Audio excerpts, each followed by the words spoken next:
you're not gonna believe how much property you got, man. Yeah? You mean the survey showed my property line came to where I thought it did? Hey, not only that, the survey showed that your land came all the way over to here. Contra, man, no juegue. ¿Me está chumando o qué? Hey, man, are you... I don't believe it. You mean all this is mine and that little bitty piece over there, that's yours? That's right. Man, I don't believe it. You know, something bothers me, though, man. Your father, I mean, knowing your father the way I think I did, how come he didn't come out here and move these stakes? Help! Get me out of here! I'm stuck! Get me out of here! That's why. Get me out of here! Yeah, man, don't worry about a thing, Mr. Sanford. We're gonna have you out in a jiffy. Yeah, oh, I'm sorry, we're shaking the truck, huh? Ah, yeah, okay, aquí vamos. Here, Lamont, you get him from the bottom back. I pull him from the top, man. Let's get him out of there. Good. Ah! Trying to get out of here! Oh, wait a minute! Hey, oh, you know, since we stopped, I think now would be a good time to get a few things straight. What? Well, like apologizing to Julio for always putting him down and talking bad about Puerto Ricans. Oh, man, he don't have to do that. He does if he wants to get out of there. Well, what do you say, Pop? Do you promise to stop putting Julio down and bad-mouthing Puerto Ricans? I promise. Hey, wait a minute, Lamont. Maybe just one more little thing, huh? Oh, hey, What? Pop, Julio's got just one more little thing. What was that? Well, Mr. Sanford, would you do me a favor and say Tío? Huh? I said say Tío. What's that? Well, in the Spanish, Tío means uncle. Say Tío. Hey, you heard what the man said? Say Tio. Say Tío. You're not gonna say it? Well, come on, Julio. See you tomorrow, Pop. Okay, so long, Mr. Sanford. We see you later, huh? Hey, wait a minute. Don't leave me. What was that you want me to say? Tío. Tío. Hey, I didn't hear him. Did you, Julio? No, man, I didn't hear you, Mr. Sanford. Hey, Pop, me and Julio didn't hear you. Tío. Tío. Tío! Vaya, that's nice, man. I said Tío, not Chico, you big goat burger. Get me out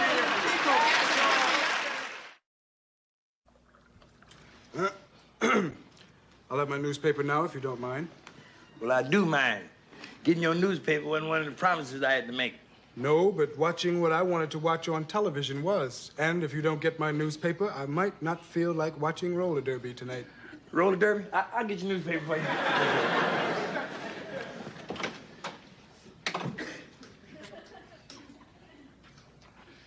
Where's my newspaper? I'll get it for you as soon as I take care of something else. What's the problem?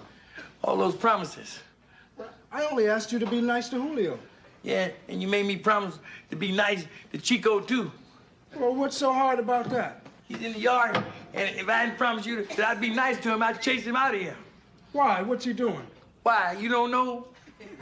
Well, if you go out in the yard, I hope you don't have no shoes on. I mean, Calvin, the accountant's gonna be here any minute. Yeah, I know I could help you, but it would be wrong. What are you talking about? You remember that show we saw on TV where that lady was living with a family of chimpanzees, Jane Goodall? I think it was called Goodall in the Family. What about it? Well, she tried to show how important it is for a parent to step back and let the child do something on his own. Yeah, well, the parent has to be standing up before he can step back. Son, do you think I'm comfortable sitting here watching you do all the work? Well, you look pretty comfortable to me. And that's because you see with your eyes and not with your brains. See, you got 20/20 vision and 0/0 brain. Look, now you know and I know that the reason you're sitting there is because you're lazy. Yeah, think that. That's because you have eyes that see not. And you should trade them in on some lips that swell not. Must be the door. Come on in, it's open, Calvin. Good evening. Good evening. Good evening. Well, are the books in order? How much you gonna charge us to do taxes this year? Oh, for you, same as last year. $5 plus 10% of how much I lie about. Hey, wait a minute, what line? I don't know nothing about no line. It's not exactly a lie. It's just we found a little deduction, and it was disallowed later. Well, like what? Well, I donated my private papers to the archives of the Junk Institute of America. Just a second. Where is the Junk Institute of America? You're sitting in the lobby. Look, Calvin, there'll be no cheating, all right? Well, in that case, I'll have to charge you $10. 5. 9, 5. 7. 5. I'll tell you what. 5. That's what I was going to tell you.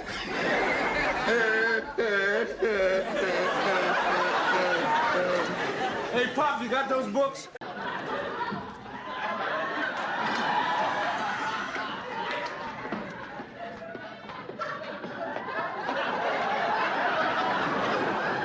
Pop, I'm gonna give you 5 seconds to explain to me what it's doing here. Junior here is a professional fighter. Pop, you bought a fighter? Huh?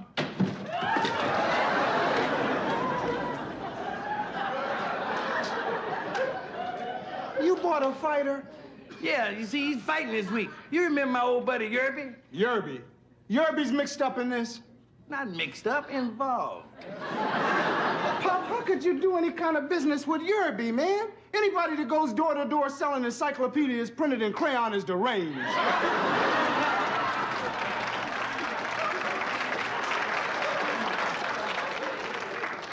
How much did it cost? A measly $50.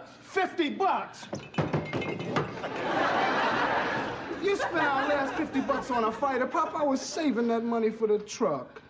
Well, forget the truck. All right, I'll put a grill in Junior's mouth and drive him to work. Well, listen, you just wait and see. Wait and see, son. I'll get us rich. And not just from Junior's fighting, but from souvenirs and them sweatshirts and all that stuff they sell. And just how do you plan on doing this? I'm going down and renegotiate Junior's contract. Pop, you don't know nothing about the boxing game. Who don't know nothing about boxing? I used to box myself years ago. Used to call me Fast Fist Freddy with the Floyd.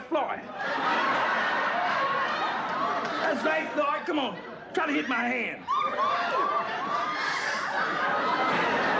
That was close.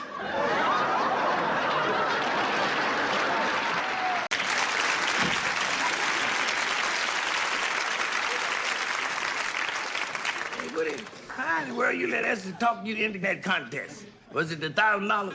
Yeah, see, she want to give her half of it to the church. You know, but besides that, it's for my business. You know, publicity. Publicity? Yeah, see, now, if Esther wins, they'll take pictures of her in front of my hardware store. And she'll be in all the papers. See, now, that's why I got to talk to Lamont. Where's Aunt Esther? She had to leave. Say, listen, Lamont, there's something I want to ask you. Oh, I'm sorry, Uncle Woody. Liquor's over there on the cabinet. No, Lamont, it's not about whiskey.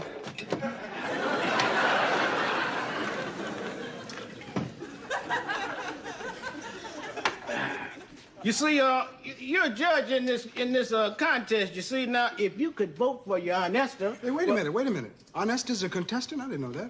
Yeah, seeing that she's your favorite aunt and all that, Wait a minute. I can't stick around and talk to you. I got to go to the association. For what? Well, now that I know Aunt Esther's one of the contestants, I don't think it's fair for me to be a judge. So I'm going to go over there and tell the committee and leave it up to them. I'll see you later. That's it. He was my only hope. Listen, all you gotta do is enlist Esther in the Navy, and that way you can have her face buried at sea. No, come on, Fred. Now, I'm not kidding. I need help. The liquor's over there. No, now, you know that I quit drinking, Fred. You did? You see, I need help. Well, you came to the wrong place. My name is Fred Sanford, not Henry Higgins. Henry who? Henry Higgins, you know that movie was on TV the other night, My Fair Lady? Yeah. Yeah, well, Henry Higgins, he's the guy that took that girl out the alley and changed her from a sow's ear to a silk purse. You think he could do that to Esther?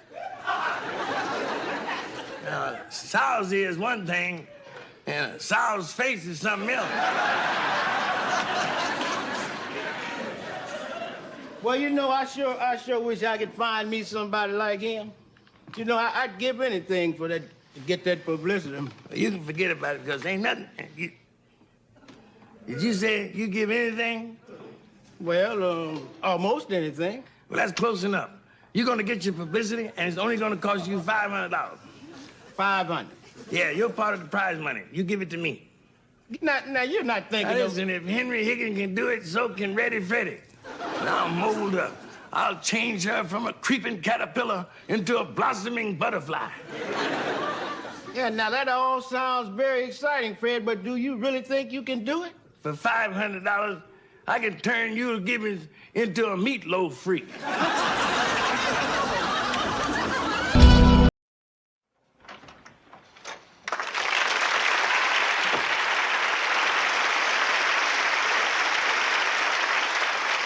Hey, your chauffeur's here. That you, Rollo? Right on, right on. Don't touch anything. Keep your hands in your pockets and keep talking so I know where you are. Hey, look here, don't pay my father no mind, man. See, he's so upset about flying a plane that he's got mouth lag. Hey, man, forget that, man. You lucky, man. Hawaii, all them beautiful chicks, my ties.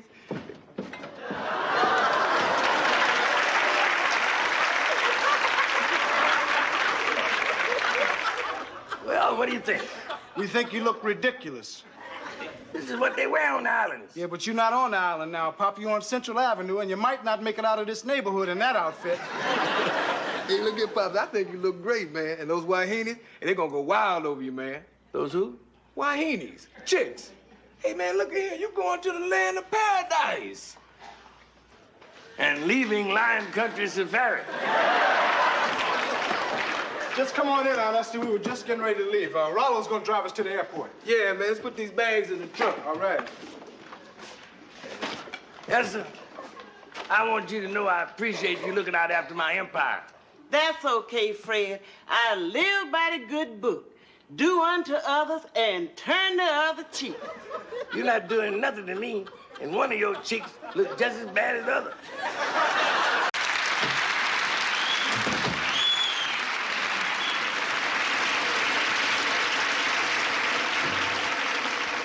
Now that everything's all patched up, I thought you two might like some Oreo cookies and a bowl of warm menudo. Where's Janet? She left, Pop. She's gone. She gave me back Mom's ring. She put it in the drawer. You mean the wedding's off? I'm afraid so. Oh.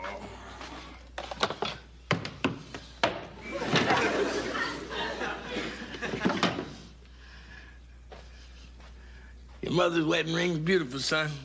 I mean, maybe one day you'll be able to slip it on the girl's finger, the right girl's finger like I did. Is it final? I think so. Gee, I feel so bad. Hey, come on, Pop. Pull yourself together, man. And I guess you won't be moving out the house. Well, not right now. It's a terrible thing to happen. Hey, would you stop it? Now, if I can take it, you certainly can. Yeah, but can Charlie Phillips take it? Who's that? That's who rented your room.